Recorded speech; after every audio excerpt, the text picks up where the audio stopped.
Hello, you guys. Welcome back to the Sweat Simple podcast. I am so excited for today's episode because it's going to be a little bit different. I know that a lot of times it can feel like you are on an island when it comes to your health and fitness journey. You feel like you're the only one who's struggling with these things. Maybe you feel like you have never seen anyone start where you're at and actually become successful, like actually reach those goals that you're trying so hard to hit. So it's feeling really impossible. You kind of feel like you have this really long journey ahead of you, and you're not even sure if the results you're searching for are possible at this point. You feel like you have seen yourself start and stop, fail, self sabotage so many times before that you're really starting to question, like, what is the point? And what's really cool is there's actually a psychological principle that shows that seeing what other people go through the same thing you did is a great way to improve your self-efficacy. And if you don't know, self-efficacy is a fancy way of saying your belief in your ability to succeed. So the more self-efficacy that you have on your fitness journey, the more likely you are to actually be successful on this journey. And there are lots of ways to go about improving your self-efficacy, especially as this journey starts to get started. And the principle that I'm going to be talking about today that can help you improve your self-efficacy is called vicarious experiences.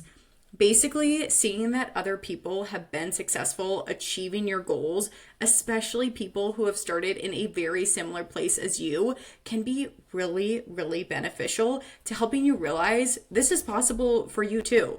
It really makes your desired goals and behaviors feel more realistic and doable. So that's really what I wanted to do with this episode today. I want to share with you a real life example of one of my online coaching clients so you can start to see what's possible for you 2 months from now. I want to show you that there are people out there who have started in a very similar place that you have been and have been successful. And I think it's also really important to sometimes see people who are still in this journey, see people who maybe haven't quite finished it yet. I know I often share examples of myself and what I used to struggle with when it comes to my own fitness journey. And now, though, you see me as a coach. You see me as someone, probably as a mentor, someone who has it all figured out, who has lots of certifications, and maybe you feel like this all comes easy to me. And what I think can be even more impactful than seeing someone who's, just a coach is to see someone who's still in the middle of their journey. See that messy process. See the things that they're struggling with that maybe you feel like you're still struggling with too. So I really want to show you that it's very possible to reach your goals, even if you may not be feeling that way right now.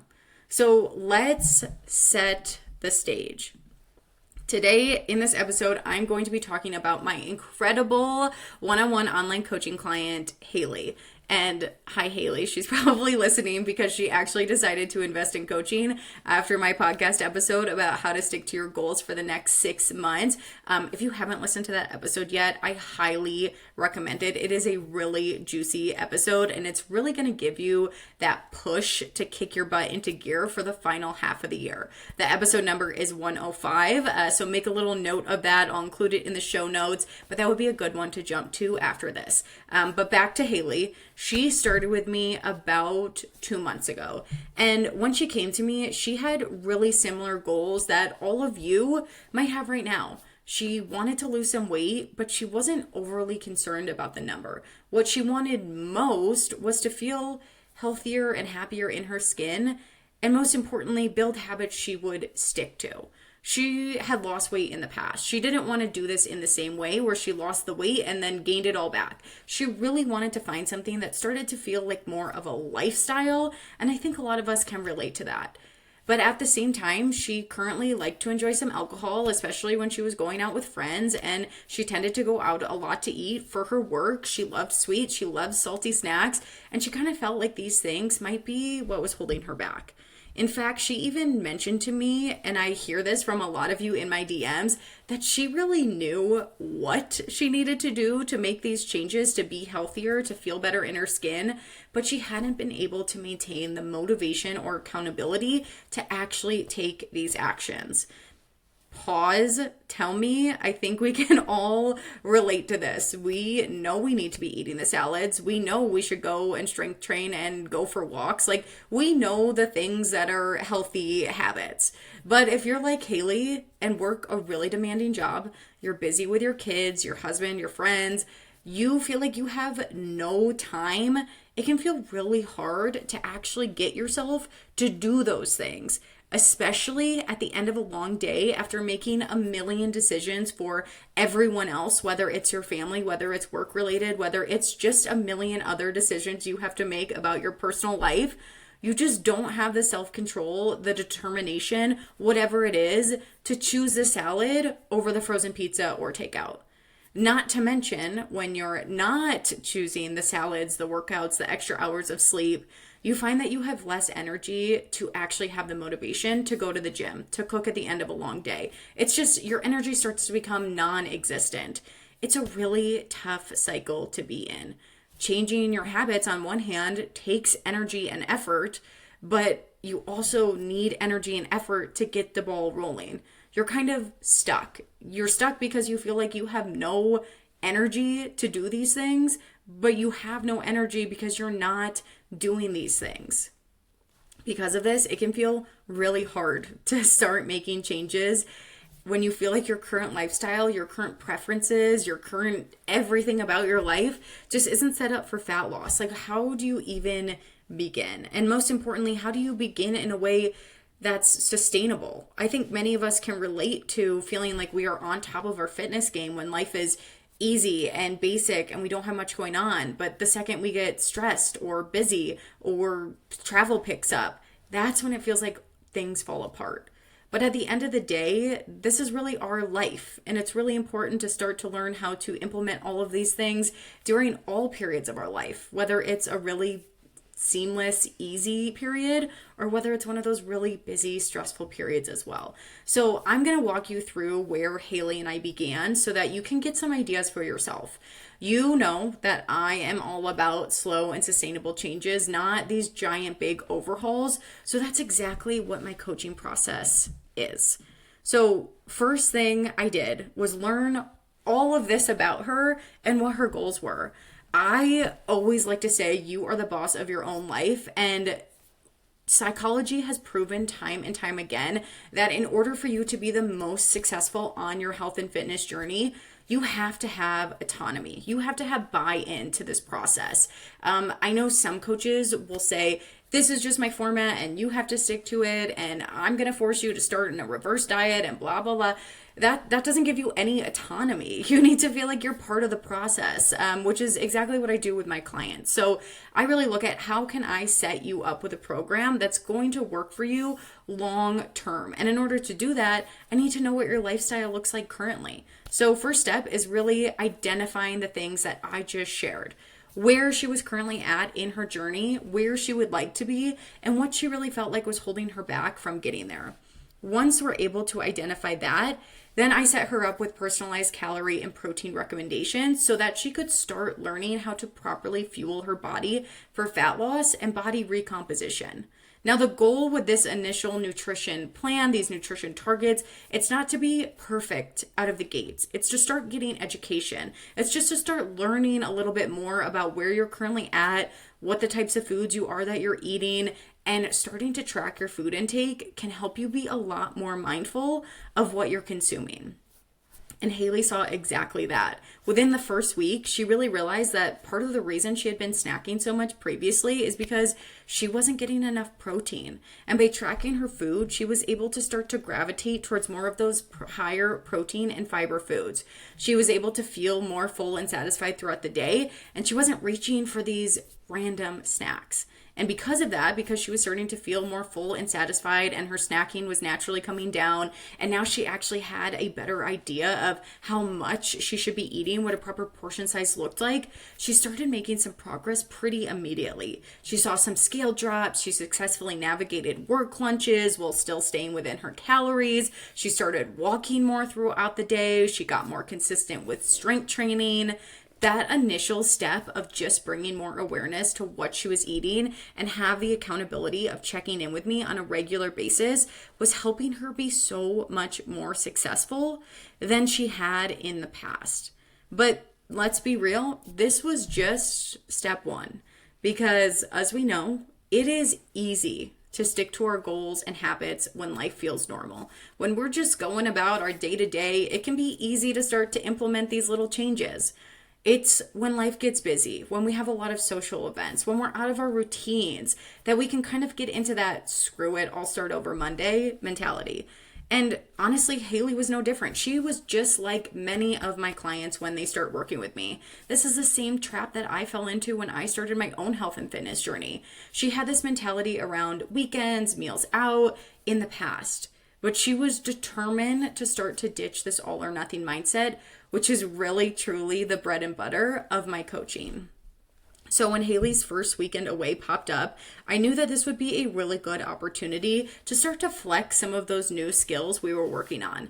We chatted about the trip beforehand in her check-in. She mentioned it wasn't a special occasion, so she really wanted to try to hit her nutrition and fitness goals as best she can. Now, weekend trips and the first one, they're always a learning experience. She came back from that weekend trip, and to be fully honest, she didn't stick to the plan she laid out at first, which is so normal, you guys. A lot of us beat ourselves up when we set these plans and then we don't stick to them. But the truth is that the goal isn't to be perfect right away, especially when we start any sort of new program. There's a learning curve. These are all new habits, and we're not going to perfectly nail them right out of the gates. The goal is not to be perfect. It's really to learn and to make each week get 10% better. And this is where some coaches do you a disservice. They either go into shame mode with questions of, how bad do you really want to reach these goals? Which the research shows is not helpful for long-term behavior change. Shame is going to be the opposite of what you actually want in order to get people to start to change their habits. And if they're not going into that shame mode, asking you how badly you want it, telling you just need more willpower, they tend to go into the complete opposite direction, which is ignore mode. And they tell you to just move on. They're like, okay, it happened. I don't want you to have any guilt about it. No, I don't even want you to think about it. I just want you to focus on what you're doing moving forward. But the issue with that approach is that when these events are going to continue to pop up over the course of your life, how are you supposed to learn how to navigate these events better moving forward if you're just always moving on? Because let's be real, we're going to have more weekend trips. We're going to go out with our friends. We're going to have meals out. We're going to have multiple vacations over the course of our entire lifetime. And if we have this constant pattern of every weekend or every time one of these events pops up and we're just ignoring it, we're probably just going to continue that pattern because we don't really understand why we're falling off track in those moments. We don't understand why we tend to not stick to our plan in those moments. So with my clients, I like to take a different approach, and I like to take the reflect approach. So this is exactly what I did with Haley. In her weekly check-in, we talked about what happened that weekend, what went well, because celebrating those wins is really, really important. Just because you didn't perfectly stick to your goal doesn't mean that you failed. It doesn't mean that you really did anything wrong at all. It just means that you have an opportunity to learn. So we reflected, we celebrated those wins, but we also talked about what she needed to change. So through this reflection, what she was able to realize was that alcohol wasn't really serving her in the way it used to, and she decided to set some more goals around alcohol. Nothing crazy, not some giant lifestyle overhaul, but just kind of realizing that she was perfectly happy having a little bit less. And by having a little bit less, she was making more decisions that were in line with her goals. And if we didn't spend this time reflecting, she probably would continue to go into these weekends repeating the same pattern again and again and again. But fast forward to now, 2 months later, she's having her most consistent months yet. She's taking longer walks over lunch. She's pausing before she eats the chips and deciding to pair it with something protein-based instead of just eliminating the chips or throwing in the towel and having as many chips as she wants. She's having the smaller serving of chips, but making the snack more filling. And she's passing on alcohol more and more. She's taking these learnings, these reflections that we've done that have really helped her to understand what happens in these moments that she feels like she's not acting in a way that's in line with her future lifestyle goals. And she's starting to make small changes based on that. Again, she's not being immediately perfect. She's not just completely changing her life overnight, but she's slowly getting more consistent every single week. She's slowly feeling like these events are getting easier to navigate. She's slowly feeling more comfortable making these decisions that are more in line with her goals. On top of that, her sleep has improved. She has more energy again, and her inches continue to drop, and her body composition has drastically changed. Like, you guys should see her month-to-month progress photos from start to month 1. It is unreal how much progress she has truly made in just the last couple months. At the same time, though, she's still living her life. She's still going out with friends. She's having a few drinks. She's enjoying some snacks. It's just in a much more moderate way and is way more in line with this future lifestyle that she's been trying to build for so long. This life is finally becoming a reality for her. And notice that we didn't do some giant overhaul of her life and I had her restricting a million little things. Instead, what we really did was set her up to be eating in a way that properly fueled her body for her goals. We started to give her the education about all foods and drinks so she could start making more informed decisions for herself. We helped her, I keep saying we, because again, I really look at this as a team effort. It's not me and a team of coaches, it's just me here, but it's me and her. This coaching relationship is really a team. And like I said, I want you to have buy-in. So starting from the beginning, we set her up to be eating in a way to properly fuel her body for her goals. We started to give her the education about all foods and drinks so she could start to make more informed decisions for herself. We helped her plan areas she was struggling with, like the weekends and meals out, and do the really important piece of reflecting when things didn't go as planned. I also really gave her that accountability that she was missing. And I share this whole story because the main takeaway is that I want you to know that this is possible for you too. I want you to see that you can be extremely busy. You can love sweets. You can enjoy going out with your friends and family and feel like you can just not get yourself to do these things, but still 2 months from now, see really amazing progress. This is so possible for you. And I know that because I just saw that this was possible for Haley. I just helped her get to this exact same place. And I want you to understand that even though the process is messy, it's still very much possible for you. I am so incredibly proud of all the progress that she has made in just 2 months, but I know that only more is coming for her. It is not easy changing your habits. Let me be clear. Changing your health and fitness and overall habit and behavior change can be difficult. And I understand that it can be isolating, but I love helping women go all in on their health so that they can feel happier and healthier in their skin again.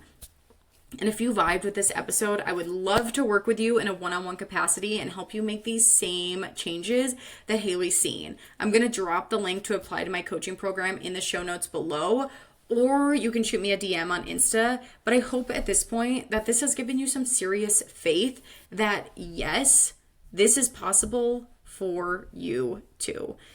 If you resonated with this, if you're like, I feel like this is exactly where I'm at, I'm feeling these same things, I feel like I don't have the time to prioritize myself, I don't have the energy to do so, shoot me a DM, let me know, let's chat about it, because I want you to see that this is possible for you too. You can get to this really amazing place without needing to make health and fitness your number one priority in your life. You can still go out with friends, you can still be really busy, you can still have a super demanding job and home life, and still make these changes to your health and fitness so that you can start to feel happier, healthier, more confident, and actually have the energy to keep these habits up long term. So that's all I got for you today. I always appreciate you guys listening. Please let me know if this episode was helpful. If you think someone would really benefit from hearing this message, from being able to visualize this for their future self, consider sending them this episode. I always appreciate you guys helping me build this community. Thank you so much for being here, and I'll chat with you next week.